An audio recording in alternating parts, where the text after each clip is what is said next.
Hello viewers, কেমন আছেন সবাই? আশা করি খুবই ভালো আছেন। আমি আপনাদের অনেক ভালো আছি। আলামিস ওয়ার্ল্ডের পক্ষ হতে নিয়ে আসলাম আরেকটি নতুন অ্যাপস রিভিউ। তো চলুন শুরু করা যাক। তো আজকে আমাদের অ্যাপস রিভিউর মূল বিষয় হলো কীভাবে একটি ছবির ব্যাকগ্রাউন্ড ডিলিট করে পিছনে শুধু সাদা অংশ থাকবে বা অন্য কোনো অংশ বসিয়ে নেবেন। তো আগে সাদা কীভাবে করে বা ইরেজ মানে ব্যাকগ্রাউন্ড ইরেজ কীভাবে করে সেটা আমরা দেখে নেব। এটা সামান্য একটি অ্যাপসটির নাম হলো ইরেজার। আপনারা প্লে স্টোরে যাবেন যথারীতি, যাওয়ার পর ইরেজার, আমি নেট কানেকশনটা অন করে নিই। এই যে ইরেজার আমরা লিখলাম, দেন সার্চ। এই দেখুন এখানে আমার এই যে দেখা আছে যে ব্যাকগ্রাউন্ড ইরেজার। এন্ড দেখুন আপনি এখানে ইরেজ করে অন্য কোনো অপশনের ছবি বসাতে পারবেন। এই দেখুন এখানে লেখা আছে app for cutting pictures and for making A pictures background transparent. তো চলুন আমরা অ্যাপসটির কাজটা একটু দেখে নিই।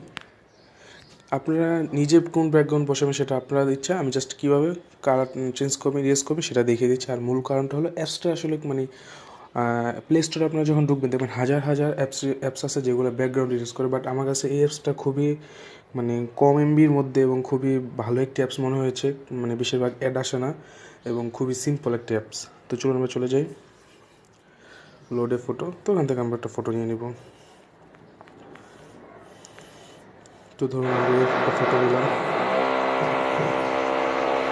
তো ফটো নিলাম, দেন ডান। এই যে ফটো নিয়ে নেওয়ার পরে তো দেখুন এখানে আপনি অটো যদি দেন তাহলে ফটোটা এই দেখুন, আমি যদি এখানে আমার একটা টান করে দিই, এই দেখুন অটো হয়ে যাচ্ছে কিন্তু, ঠিক আছে। আর যদি আপনি ম্যানুয়ালি করতে চান তাহলে ম্যানুয়াল করতে পারবেন। এই যে দেখুন, তো আস্তে আস্তে এভাবে সবটা করবেন, এই যেভাবে করবেন, এই যে ম্যানুয়ালি ফটোটা ইরেজ হচ্ছে। তো এভাবে করে নেবেন আস্তে আস্তে। সাইডগুলো একটু অটো ম্যানুয়ালি না করে সাইডগুলো একটু ম্যানুয়ালি করলে ভালো হবে। অটো আপনারা বাকিগুলো করতে পারেন। দেখুন আমি অটো করছি, দেখুন অটো হয়ে যাচ্ছে। এই যে দেখুন, এই যে আবার এটা আনডু করতে পারবেন। আমি এখান থেকে অটো দিয়ে দিচ্ছি। এখানে অটো বেশি একটা নিচ্ছে না কারণ অনেক মানুষ আছে, তো এটা অটোটা আসলে মানুষ দেখে বাকিগুলো করে। তো আমি পুরোটাই করতে পারবো, ম্যানুয়ালি করে ফেলি। এই যে ম্যানুয়ালি করে ফেলছি। এই ছোটো কানাকাঞ্চি এখানে একটু ম্যানুয়ালি করার সময় আস্তে আস্তে করতে হবে যাতে নিজের বডির অংশটা না কেটে যায়। আপনি ইচ্ছে করলে ম্যানুয়ালি যে অপশনটা আছে এটা বড় করতে পারেন। দেখুন বড় হচ্ছে, ছোট হচ্ছে।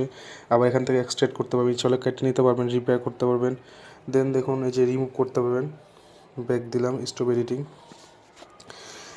তো দেন আপনি করার পরে ডান দিয়ে সেভ করে ফেলবেন। দেন এখানে রিপেয়ারের কিছু অপশন আছে, এখানে কালার ইচ্ছে করলে পিছে ব্ল্যাক করতে পারবেন। তো আমি পুরোটা করে দেখলাম, অনেক সময় মানে আস্তে আস্তে করতে হবে, তো মিনিমাম 5-10 মিনিট লাগে। তো আপনাদের মূল্যবান সময় নষ্ট করে লাভ নেই। আপনারা যেহেতু অ্যাপসটা দেখিয়ে দিয়েছে, অ্যাপসটার কাজ আপনাদের দেখিয়ে দিয়েছে, আপনারা সহজেই করতে পারেন আমি আশা করি, কারণ আপনারা আমার থেকে খুব বেশি বিজ্ঞ।